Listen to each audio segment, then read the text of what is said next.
ಬೆದೆಗೌಡ ಇವನು ಈ ನಾಡಿಗೆ ಹುಲಿ ಇವನು ನ್ಯಾಯಕ್ಕೆ ಇವನೇ ಸರದಾರ ಅನ್ಯಾಯಕ್ಕೆ ಅಸುರ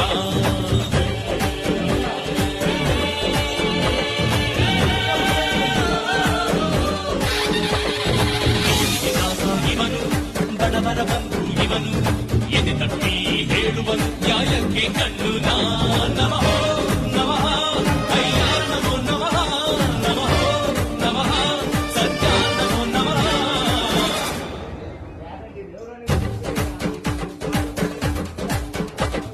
ಸಿಂಹ ಗರ್ಜನೆ ಕೇಳಪ್ಪೋ ಆನೆ ಬಲವನಿ ತಿಳಿಯಪ್ಪೋ